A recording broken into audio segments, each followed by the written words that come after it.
bagaimanapun, Kakang Ardalepa adalah suami ibu. Seorang istri harus mendampingi suaminya dalam suka dan duka.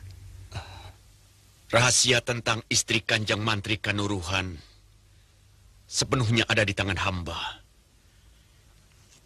Karena kami yang membunuh suaminya. Dan hamba yakin Gusti Prabu akan terkejut kalau mendengar berita ini. Aku tidak suka laporan yang menghasut.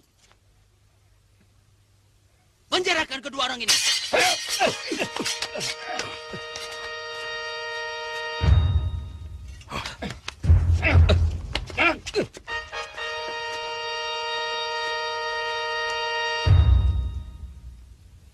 Dan kau, Pati.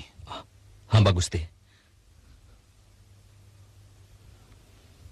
Untuk sementara, kau kubebas tugaskan.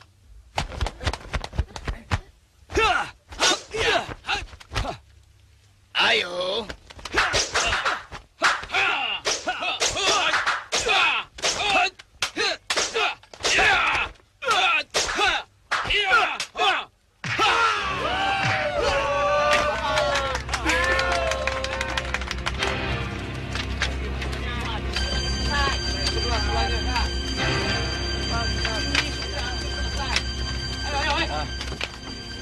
Ampun Gusti, sebenarnya terlalu bahaya mendirikan perkemahan di sini, Gusti Prabu.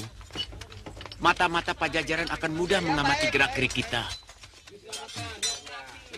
Maafkan hamba yang picik, Gusti. Dengan gerakan terbuka seperti ini, Pajajaran akan sempat mempersiapkan tentara. Bahkan mungkin punya waktu untuk minta bantuan negeri lain, sahabat mereka. Semuanya sengaja kulakukan, Senopatiku.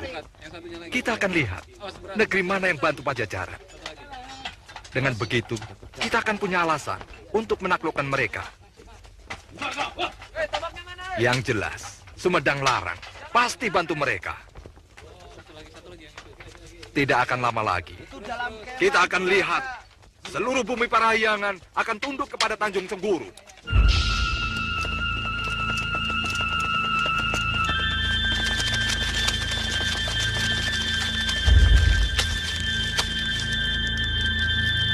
Tunggu! Silakan turun. Ikut kami.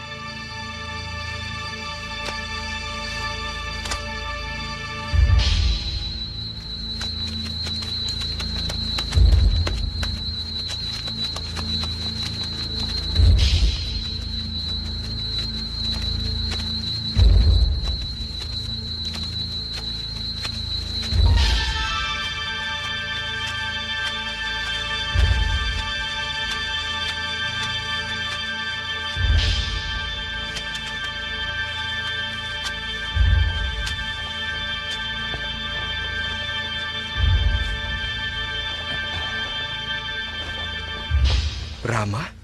Pangeran.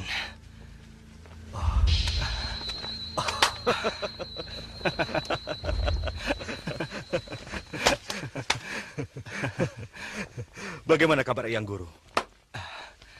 Beliau baik-baik saja, Pangeran. Silakan. Silakan.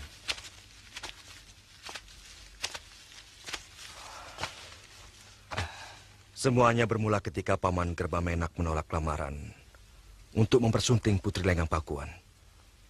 Maka dia menggunakan alasan itu untuk menyerang Pajajaran.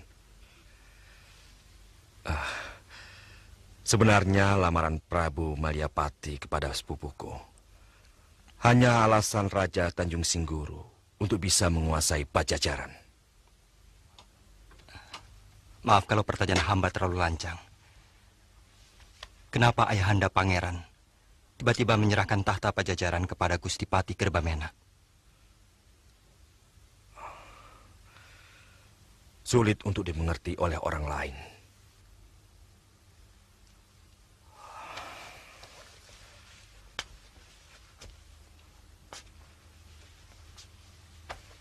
Ayahku melanggar Sahyang Siska Kandang Keresian.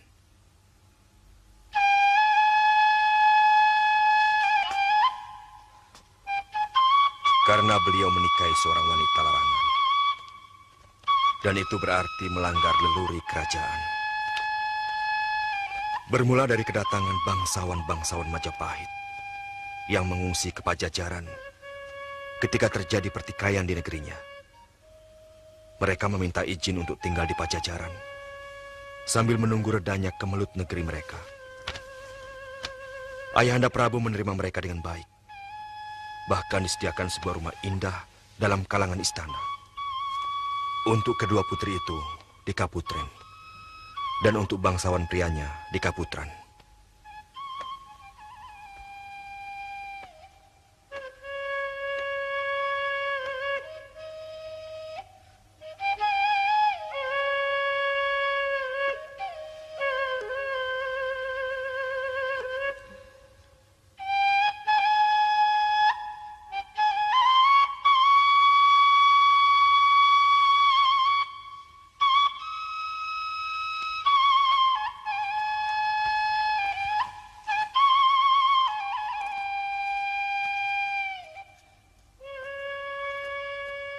Siapa nama kamu?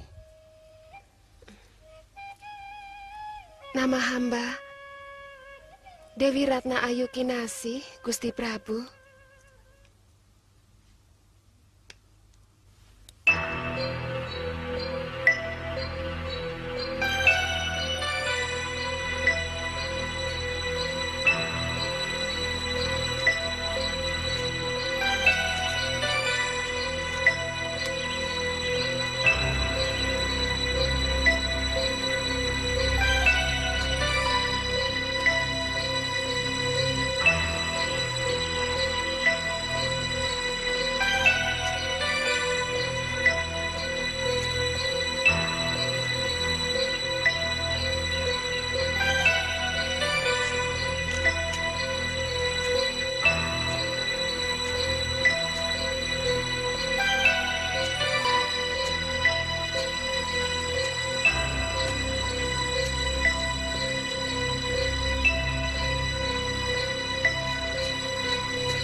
Purana, Daulat Ayahanda. aku akan melamar putri Majapahit itu. Bagaimana pendapatmu? Dawuh Ayahanda adalah sabda. Siapa yang mampu menolak? Ananda setuju kalau itu memang membawa kebaikan buat Ayahanda.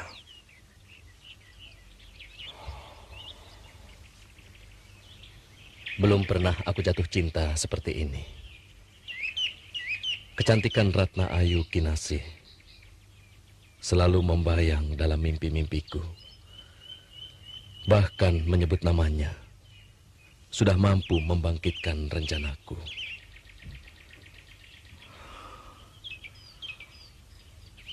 Maaf Ayahanda. Apakah Ayahanda sudah meminta pertimbangan pada Rama Begawan yang Bunisora Dharmayaksa ing Kasogatan? Aku hanya akan minta restu pada perkawinanku. Dari seorang dayang, aku mendapat laporan bahwa bangsawan-bangsawan Majapahit itu kelihatan bingung atas lamaran Ayahanda.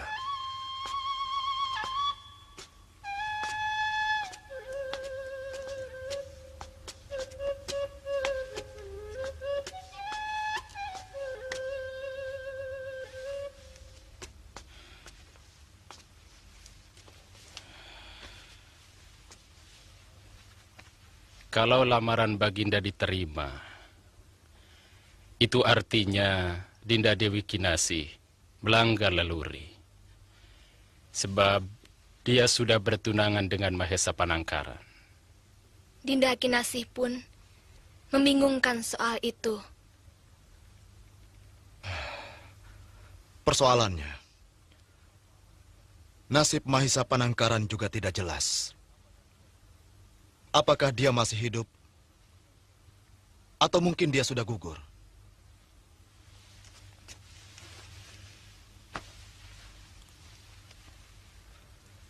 Rasanya tidak enak menolak uluran tangan dari seorang raja yang melindungi keselamatan kita.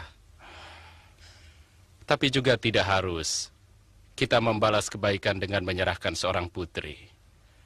Misalnya, kita bisa saja membalas dengan pengabdian yang tulus pada kepentingan Pajajaran. Itu memang benar. Tapi yang harus kita lakukan sekarang ini, menjawab lamaran itu. Tepat. Itu masalah yang harus kita pikirkan sekarang. Apakah alasan kita yang menyatakan bahwa Dinda Dewi Kinasih sudah bertunangan itu tidak akan menyinggung Baginda dan mengira kita mencari dalih penolakan?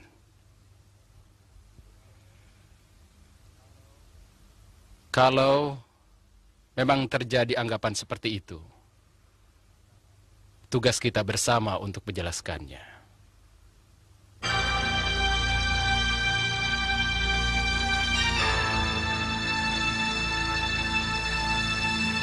Buah-buahan daerah ini terkenal manis-manis.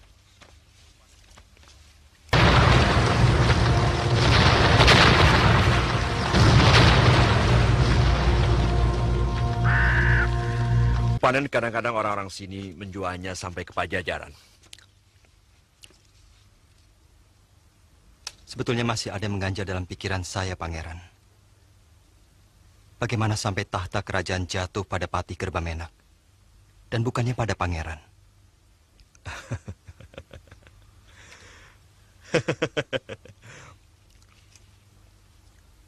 Itu hanya sementara. Sampai aku menamatkan pelajaran kenegaraan dan olah kajuritan di Sumedang Larang.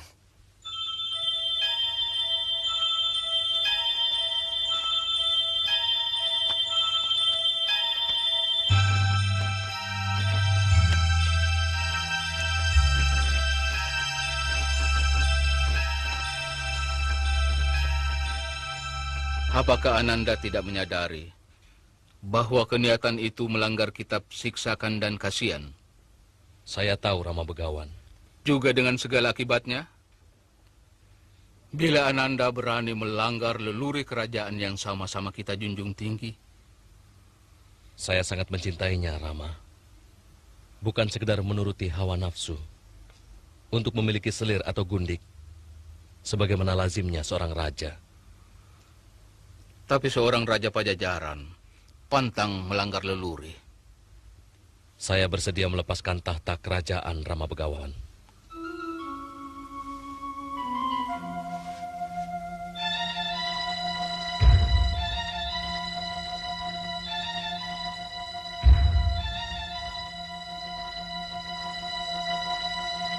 Apakah pangeran sudah merasa siap untuk menduduki tahta?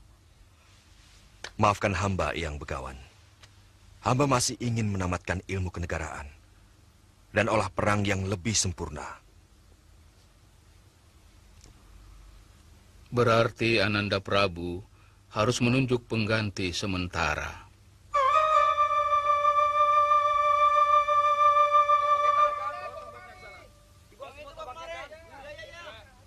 Lalu setelah itu kejadiannya... Ya, seperti sekarang ini.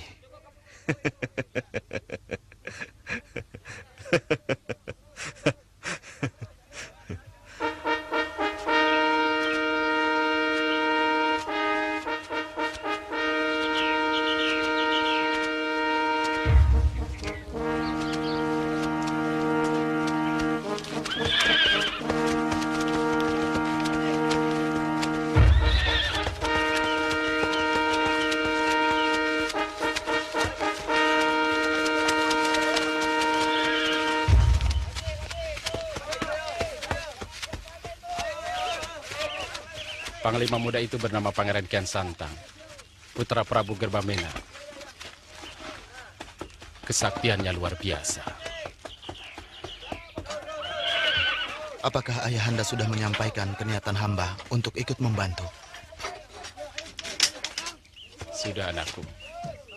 Pada Senopati pun tak ada dalih. Pasukan Tanjung Singguru sudah berkemah di lembah Cikamal, Pangeran. Kalau begitu, perhitungan kita tidak meleset. Kita cegat mereka di tegal kubu-kubu. Lapangan luas di sana sangat baik untuk menggelar siasat perang. Bila pasukan perang Pangeran Purana bisa bergabung tepat pada waktunya, hamba yakin kita bisa memenangkan peperangan ini. Pangeran Purana sudah berangkat dari Sumedang Larang 10 hari yang lalu. Aku harap pasukannya tidak mendapat halangan di jalan.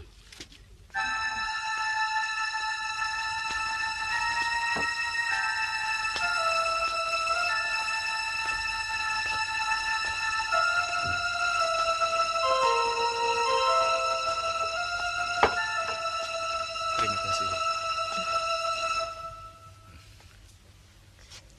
Sudah 10 hari dia belum pulang. Kanda sama sekali tidak berusaha untuk mencarinya. Anak sebaya Lasmini sudah tidak pantas untuk dicari-cari. Seharusnya dia tidak perlu berlaku kekanak-kanakan.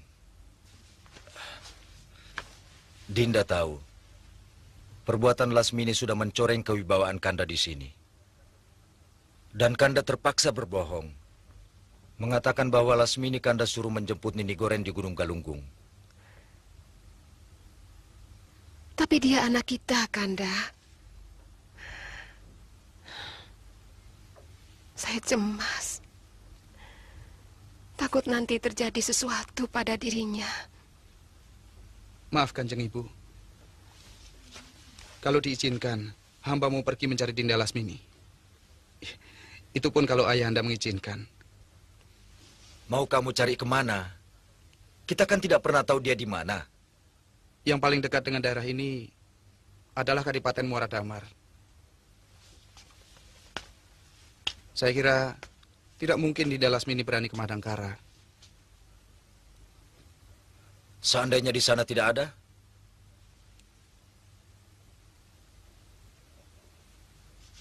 Kemungkinan lain, dia menyusul guru ke perguruan Galunggung. Tapi itu jauh sekali. Hamba rasa juga tidak mungkin dia ke sana.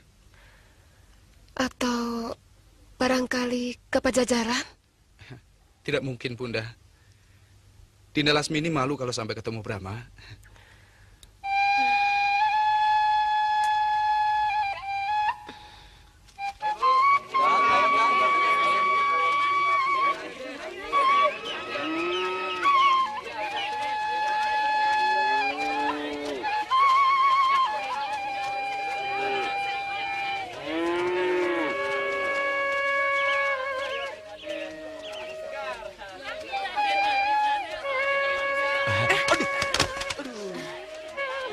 Dasar laki-laki, gue darah, nggak bisa lihat pipi licin.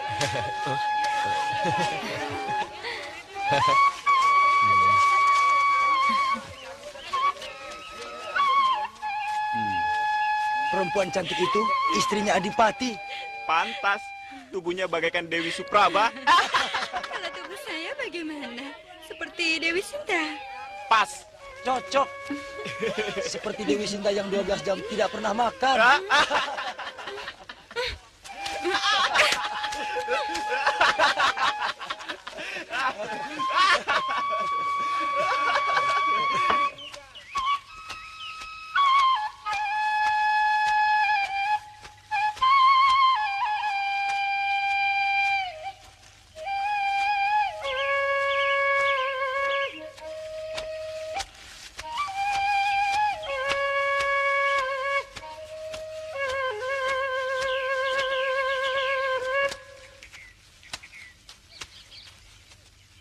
Lasmini.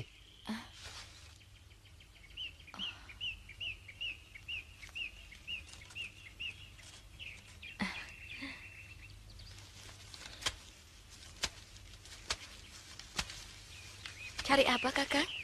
Kok ada di sini? Mencari kamu. Dari mana saja kamu? Jalan-jalan. Siapa yang memberi izin? Izin? Ya. Karena kamu sudah menjadi seorang istri. Istriku. Tapi saya bukan seorang tawanan yang mau pergi kemana saja harus minta izin. Apakah kalau saya mau belanja ke pasar juga harus minta izin? Lasmini, kau jalan-jalan hanya untuk menikmati kekaguman para lelaki atas dirimu. Memamerkan dengan murah harga dirimu pada orang lain yang bukan suamimu. Kanda cemburu? Aku muak. Aku juga muak diperlakukan semau Kakang.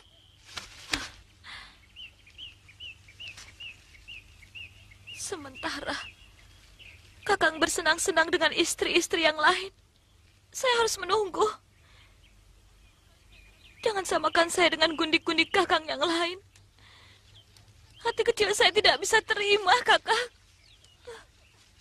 Bodoh! Saya harap cuma sekali ini saja Kakang menurunkan tangan pada saya. Saya bukan perempuan yang mau dikasari seperti tadi.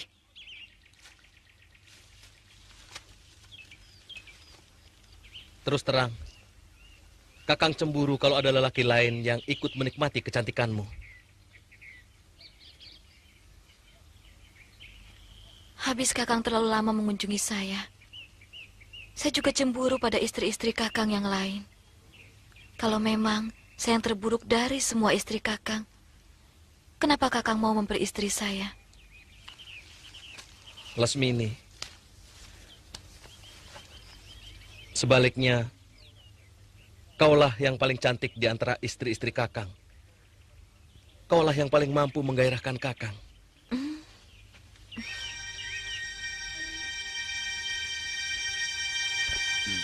Kang, saya pulang dulu ya. Iya, ya. Mari. Oh iya, Kang. Kang. Bagaimana, Kang? Sawahnya, Kang?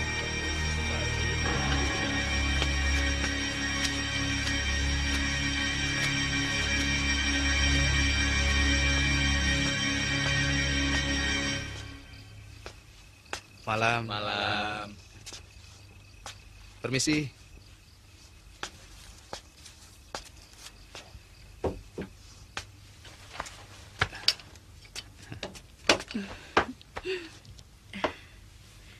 Mau pesan apa, Den?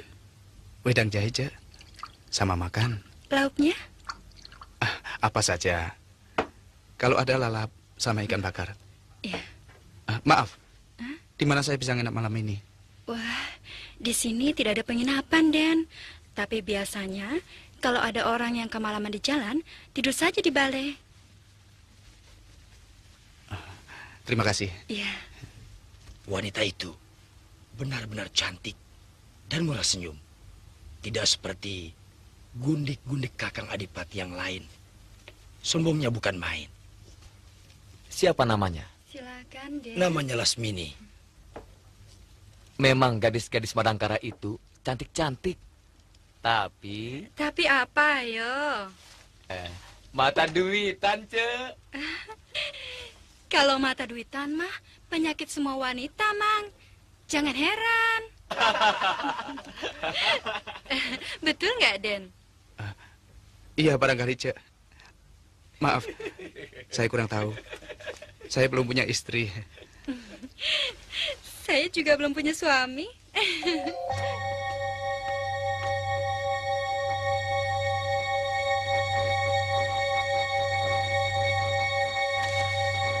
Daulat Gusti Adipati. Laporkan apa saja yang dilakukan istriku kalau sedang jalan-jalan.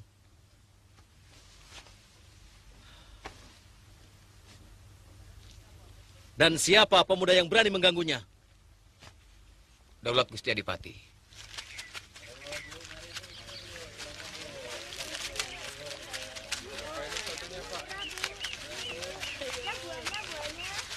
Ini berapa harganya Bu pisangnya, Bu? Gula aren ya, Bu? Makasih, Bu. Masih baru, Neng. Baru tadi pagi saya buat. Saya ambil satu, Bu. Kurang ajar.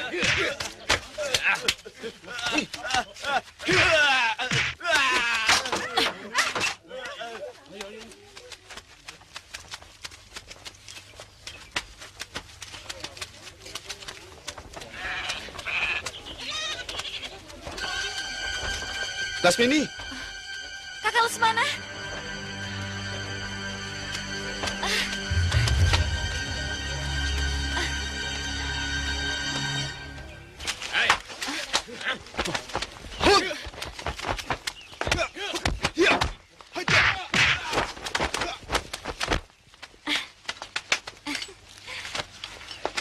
Siapa mereka? Mungkin orangnya Kanda Adipati. Kanda? Ceritanya panjang, Kakang Lesmana.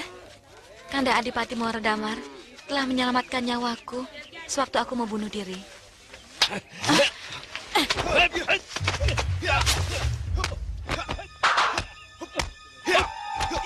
Kanda Adipati? Kanda, dia kakak kandungku sendiri.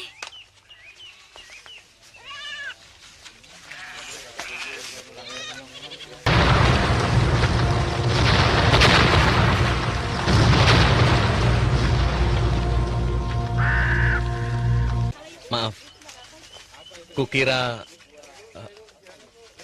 Kanda kira aku perempuan murahan yang mau ngobrol cinta pada semua orang?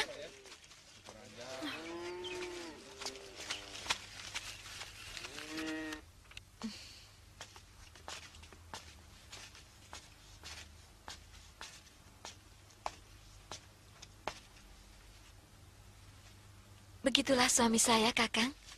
Cemburunya besar. Kadang-kadang sebagai wanita, saya senang dicemburui. Tapi kalau sudah keterlaluan, lama-lama kesal juga.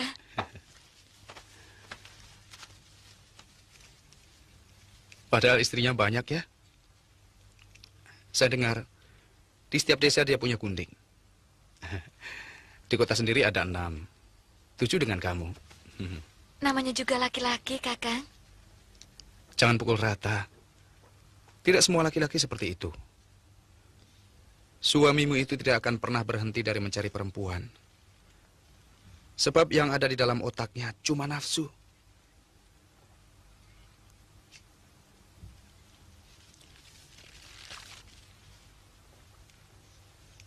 Aku yakin kau tidak akan bisa menemui kebahagiaan dengan lelaki seperti itu.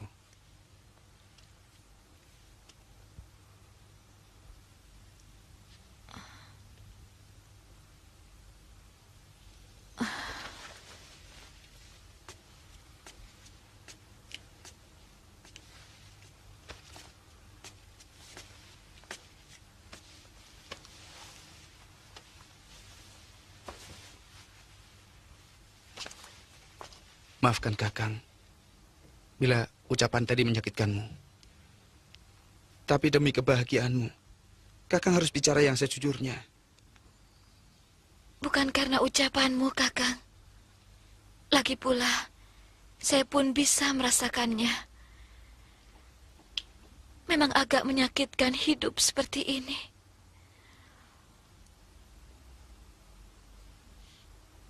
Walaupun sebenarnya Kakang Adipati sangat baik terhadap saya.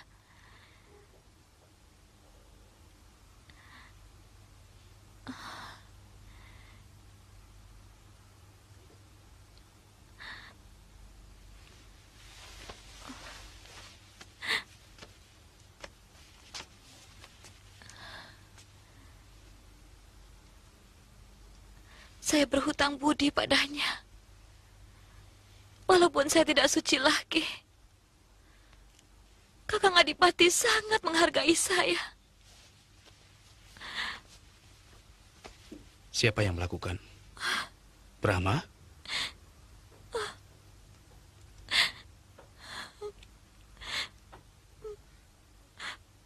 Murid Durgalapati. Saya tidak sadar. Suara seruling itu membawa saya ke alam mimpi. Saya seperti terseret ke alam kenikmatan. Dan di sana cuma ada Permadi yang dalam penglihatan saya seperti Kamajaya. Dia harus kubunuh. Dia sudah menerima hukuman dari saya, Kakang.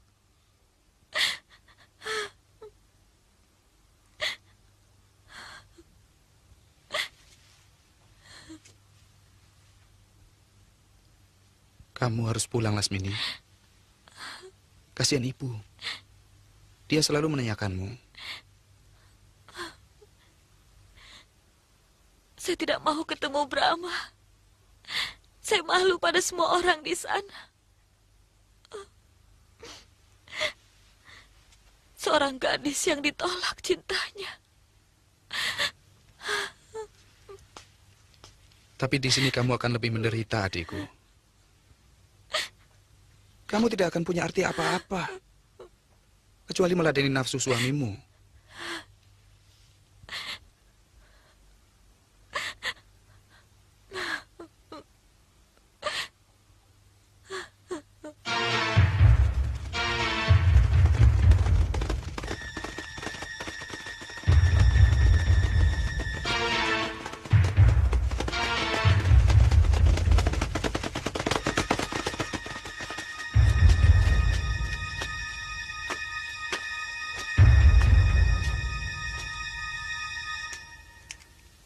Apa kerja kalian?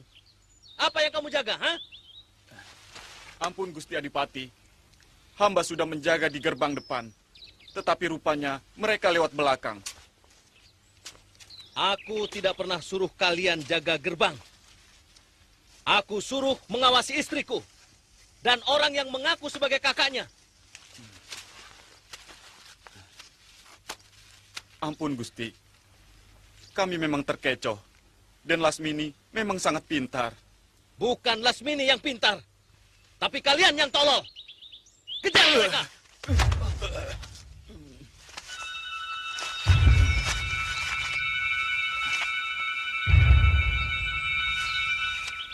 Kejar mereka. Dan tangkap hidup-hidup. Biar mereka rasakan hukuman dari orang yang berani mengkhianati Muara Damar. Daulat Gusti. Sekarang juga hamba berangkat. Ingat, kalau sampai tugas ini gagal, kau akan kuhukum mati. Ngerti? Daulat Gusti.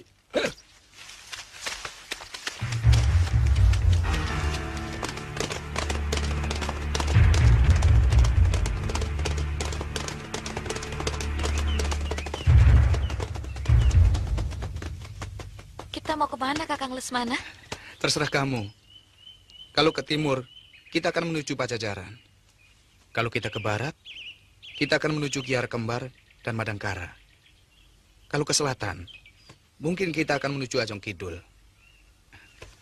Bagaimana kalau kita ke Pajajaran saja? Aku tidak mau ketemu Kakang Brahma. Lasmini, Pajajaran bukan sebuah desa yang kecil, di mana setiap saat kita ketemu orang-orang yang sama. Kotanya jauh lebih besar dari Madangkara. Istananya ada 5 dan berjajar. Itu sebabnya orang menyebut negeri itu Pakuan Pajajaran. Pakuan artinya istana.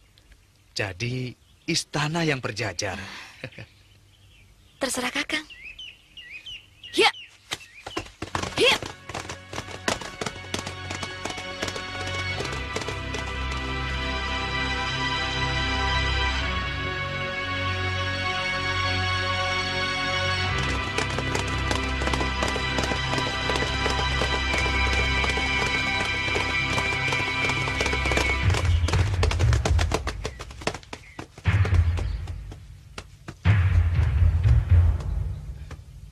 Kemana, Sro? Saya mah terserah Pak Ketua saja. Pak Ketua ke kanan, saya ikut ke kanan. Pak Ketua ke kiri, saya ikut ke kiri.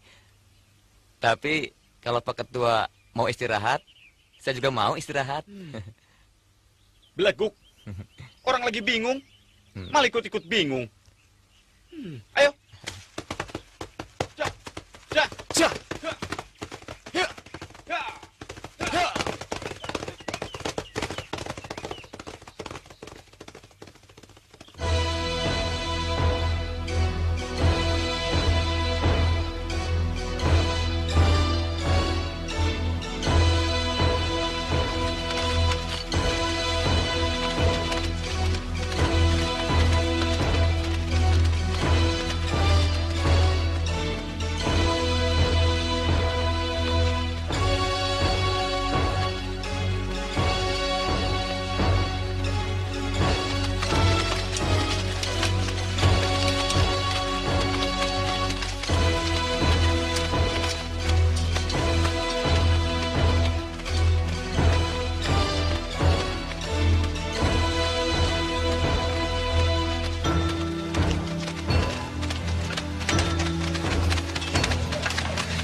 Kita harus memancing Senopati Maliapati keluar dari sarangnya. Dengan begitu, kemungkinan saling berhadapan antar senopati akan terwujud. Yang kuharapkan, paman bertiga akan menjalankan tugas dengan sebaik-baiknya. Hamba pangeran. Kita harus mengubah taktik Gagak Sangkur, pangeran. Sebab dengan taktik seperti itu, mau tidak mau, pihak kita yang harus menyerang. Itu sebabnya agak sulit memancing mereka keluar. Tepat. Besok kita gunakan serangan Luwak Maturun. Yang paling harus diawasi adalah Senopati Gamparan. Dia ganas seperti binatang buas. Entah sudah berapa puluh prajurit kita menjadi korban. Kalau perlu, Paman Dadali dan Paman Lembu Wulung khusus menghadapi dia.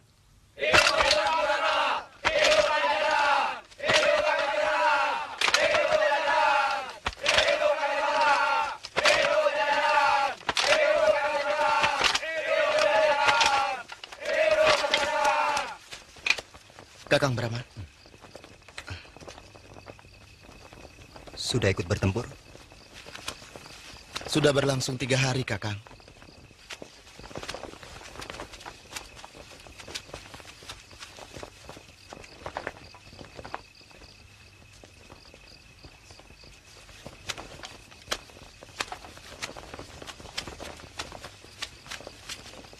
Kakang Mas Purana.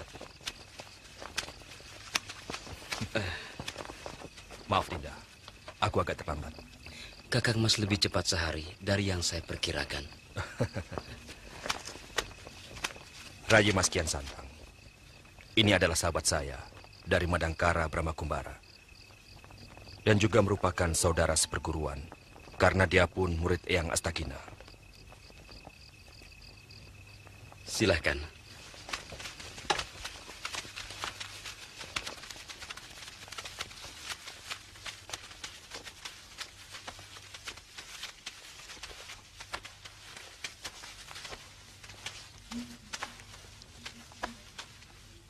Saya tidak tahu kalau Dinda Kamasuta juga orang Madangkara.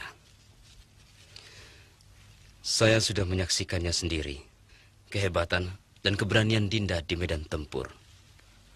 Hamba putra Arya Wisnawa. Maaf, hamba tidak berani meminta izin pangeran untuk ikut mendharma baktikan diri hamba dalam peperangan ini.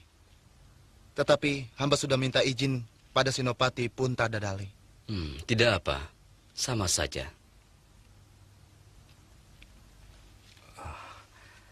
Bagaimana rencana Dinda untuk pertempuran besok? Kami akan menggelar Luwak Maturun besok. Tapi kalau Kanda Pangeran mungkin mempunyai rencana yang lebih tepat, kita bisa rundingkan malam ini. Luwak Maturun.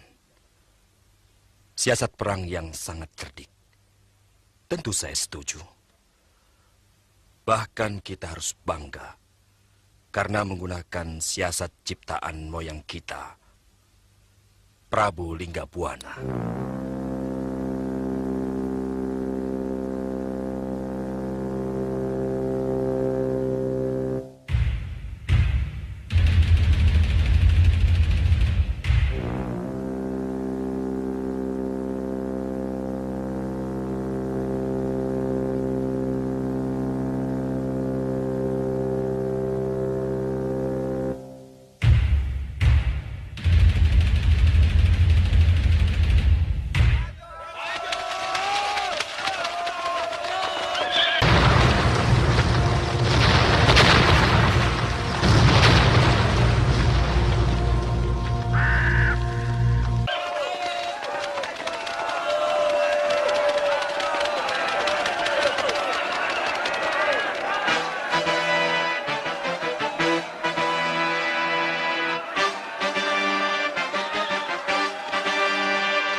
Kita harus segera bantu mereka, Kakang Mas. Baik, Dinda. Ya! Ya!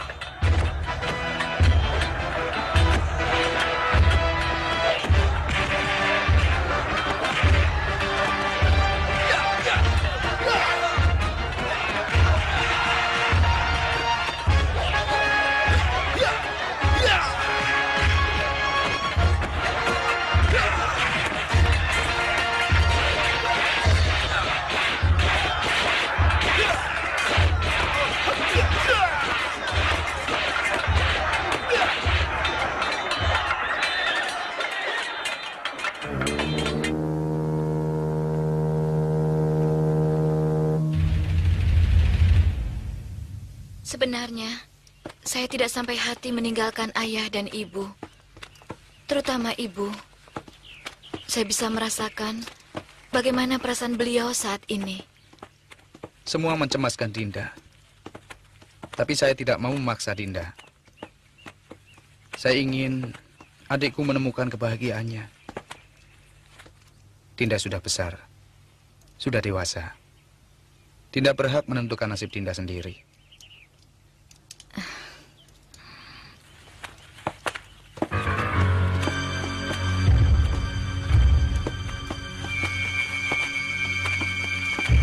Berhenti!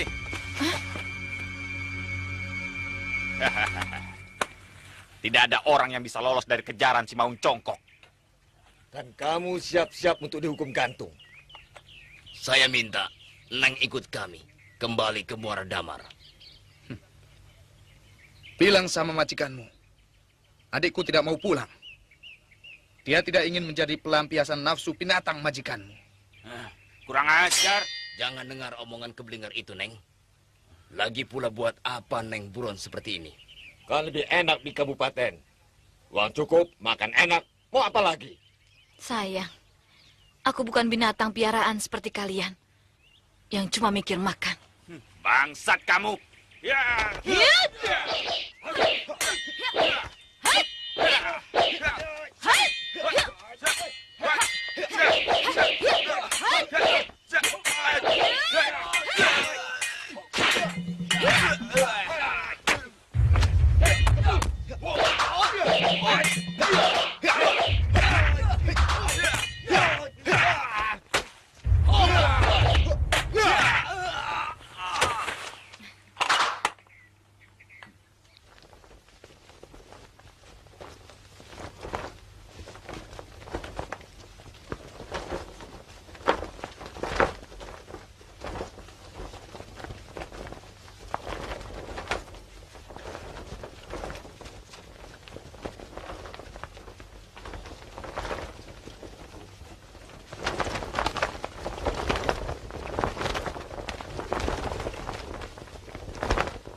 Muslihat apa lagi yang akan dilakukan Prabu Maliapati? Aku kira ini bukan muslihat. Kematian 3 orang senopatinya membuat dia terpukul.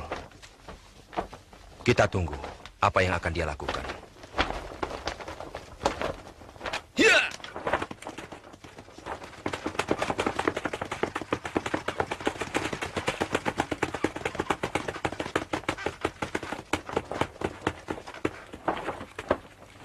Jangan ada yang bergerak sebelum aba-aba dariku. Hamba, Pangeran.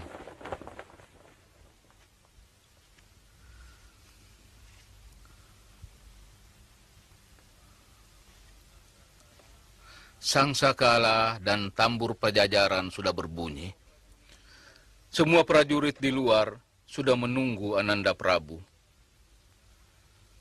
Aku dengar, Paman Pendeta. Tapi aku bimbang.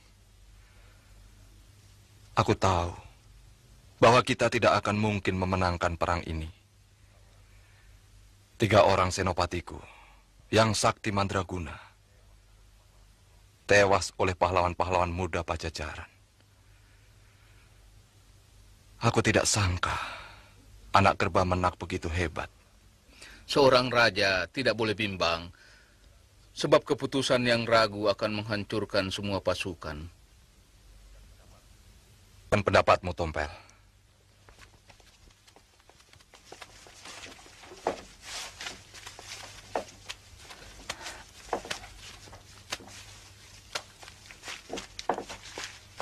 Ampun, Gusti Prabu. Memang agak sulit mengambil keputusan dalam keadaan terjepit seperti ini. Tapi untuk menghentikan perang, pasti malu. Tentu saja, karena menyangkut harga diri Gusti Prabu. Aduh! Aku tidak butuh penilaianmu, Tompel. Tapi pendapatmu, saran-saranmu. Hamba tidak rela harga diri Gusti dina orang. Sekarang saatnya Gusti mempertahankan martabat Tanjung Singguru.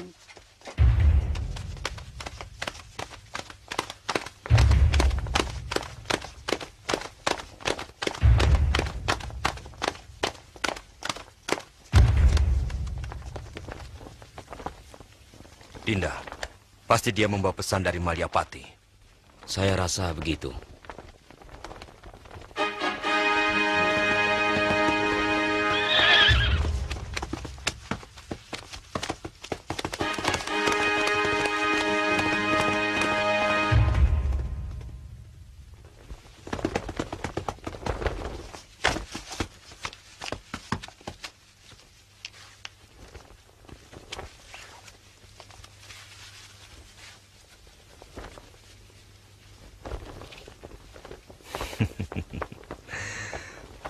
Prabu Malyapati menantang tanding 1 lawan 1. Izinkan Dinda yang maju, Kakang Mas. Biar saya yang melawan. Sebagai yang paling dituakan di sini, saya berkewajiban untuk melayani tantangan.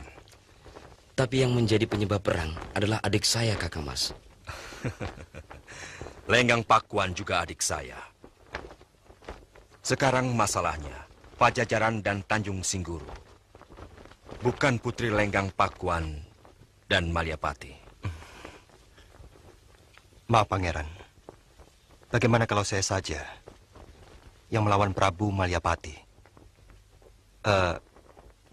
Sama sekali tidak bermaksud mengecilkan Pangeran berdua. Inilah saatnya saya mendarma baktikan diri saya untuk Pajajaran.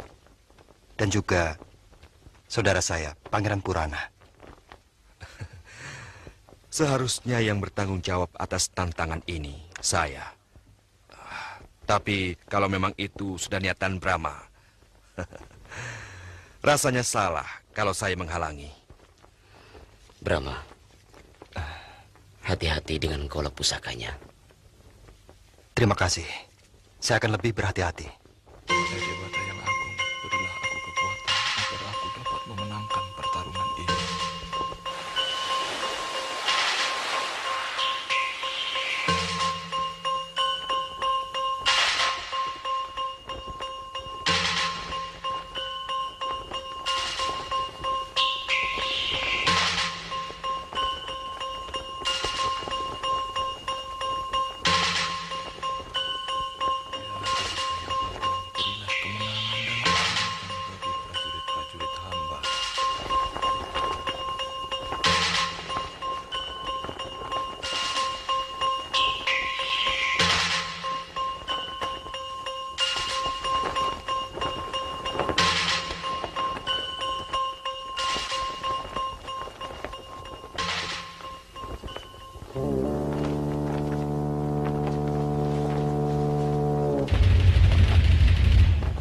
Siapa yang akan mewakili kalian? Saya. Siapa kamu? Kenapa bukan Kian Santang? Aku mengusulkan untuk menghentikan perang. Kalau kalian mau menyerahkan Putri Lenggang Pakuan. Tuan sadar apa yang Tuan ucapkan? Kami masih menghormati tata krama perang. Kalau tidak, pasukan Tuan sudah kami habisi hari ini. Kami masih menghargai kedaulatan negeri Tuan untuk menyelesaikan persoalan dengan secara kesatria. Sombong kamu anak muda. Siapa kamu? Saya Putra Rahyang Ningrat Kencana. Cucu dari Prabu Niskala Wastu Kencana. Oh, sang putra mahkota. Sayang. Mungkin kau tidak akan sempat menjadi raja. Kita mulai, Prabu Malyapati. Saya paling tidak suka mendengar sesumbar.